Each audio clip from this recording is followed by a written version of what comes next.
Hello, everyone. Welcome to another wonderful day of chemistry. So today we're going to be looking at how we can develop redox chemistry into electrochemistry. So in order to do this, I want to first recall your attention to some of the lectures we've covered previously. Because when we're talking about redox chemistry, it's important to know that this is going to be a combination of oxidation and reduction reactions, which means you need to make sure you understand oxidation states. You need to make sure you know the idea of redox reactions and how to balance them. Because one of the big things we're going to be looking at is the transfer of electrons between atoms, which is modeled with oxidation states and can be described with our redox reactions. So one common example is going to be depositing copper onto zinc. So you can imagine starting with a solution of copper 2 ions in the form of copper sulfate. And if you end up having a zinc solid, one of the things you can do is oxidize the zinc to form zinc sulfate and reduce the copper to make copper solid. And as a result, you can end up producing a rather nice copper solid on top of a zinc bar, which will have slowly been eroded as you will remove some of the zinc in order to power this process. Now, one of the big things to make note of in a lot of these redox chemical reactions is that since they occur in solution and we have a lot of changing ions, charges and ions, we tend to write most of our reactions in net ionic form. So in that case, we know that the sulfate will act as a strong electrolyte because it is written as aqueous. And so we can ignore the sulfate ion in both cases. So this makes it a lot easier to write what's happening. So in this case, I'm taking copper 2+ ions, turning them into copper solid, and zinc ions and turning them into, or zinc solid and turning into zinc ions. Now, this hides a lot of how these systems are interacting. And as a result, it's really nice if we can break these reactions down into their half reactions so we can really see how the electrons are moving in between zinc and copper and make it a lot more apparent. So when we're doing that, as a quick reminder, the species that ends up losing its electrons, in this case zinc, will be oxidized. And the species that ends up gaining the electrons, in this case copper, will be reduced. So we are oxidizing zinc and reducing copper. Now, one of the big things to keep in mind as we're dealing with redox reactions is that whenever we're talking about redox or electrochemical reactions, what we're really doing is looking at the movement of electrons, not just between two species, but between two reactions.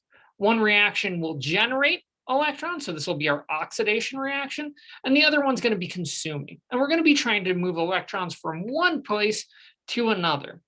And one of the reasons why I am emphasizing the idea of place is because one of the really cool parts about redox reactions you can't do with any other type of reaction is you can separate these two reactions into separate locations, because the only way that zinc and copper end up interacting is through this transfer of electrons.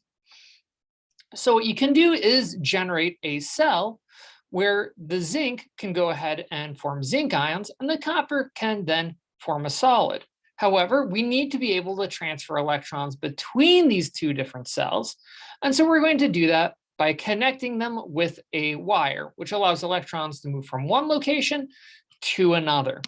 And this special type of redox chemistry is called electrochemistry. And one of the reasons why is because what we're really doing is looking at this movement of electrons. And that's really going to be the focus when we're talking about electrochemistry.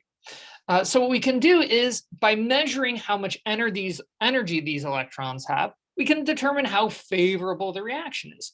The more favorable, the more these electrons are going to want to go from the reduction reaction to the oxidation reaction.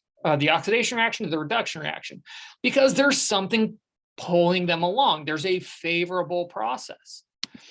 Similarly, we can use this to use the energy of these electrons to monitor the concentration of the various ions present in solution as zinc or copper.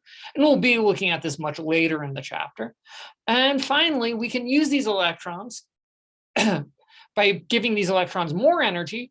We can end up driving favorable reactions, or if we have a favorable reaction where the electrons have excess energy, we can harvest that extra energy to do things that we want. By combining this idea of both driving unfavorable reactions and getting energy from favorable ones, you can pair these together to make a battery where you can put energy in and pull it out later. However, we can extend these redox reactions beyond simple cases like moving electrons from one place to another. We can actually do some real chemical reactions. So one really hot topic in electrochemistry is splitting water into oxygen and hydrogen. So this is one potential way to store energy that isn't in a battery. So you can use the extra energy to split up water into hydrogen and oxygen. And you can see how you can end up adding this energy in the form of electrons by splitting the reaction into the oxidation of water, where we end up taking water and producing 4 protons, 4 electrons, and oxygen. However, if we have an oxidation reaction, we have to have a reduction reaction. And that will be combining these electrons and these protons together to make hydrogen. By pairing these two systems together, we can drive an overall favorable reaction. So one of the things to make note of is when we look at this original reaction, we have no transfer of protons, so we wouldn't expect this reaction to depend upon pH. But if I'm going to split this reaction into 2 different cells, we start having a very interesting case where the oxidation of the water is going to be releasing protons. So the longer this reaction occurs, we're going to see a lower and lower pH as the concentration of protons increases. On the other side, with the formation of hydrogen, this reaction will be consuming protons. So this will end up raising the pH as the system reaction goes on, unless you have a way to move the protons as well as the electrons from one system to another. And these issues really end up dominating a lot of real electrochemistry. So whenever we're looking at these sort of reactions, this does give us an additional control. So since we're moving so many electrons, many of the electrochemical reactions we'll be looking at will often occur protons. And that include protons. And it's important to note that this means that we can use the pH to help control the energy or potential of one of these reactions. Conversely, we also find that since many reactions are sensitive to potential, the energy of the electrons will change with the pH of the system. And as a result, it shouldn't be too surprising that your pH probe is indeed electrochemical in nature.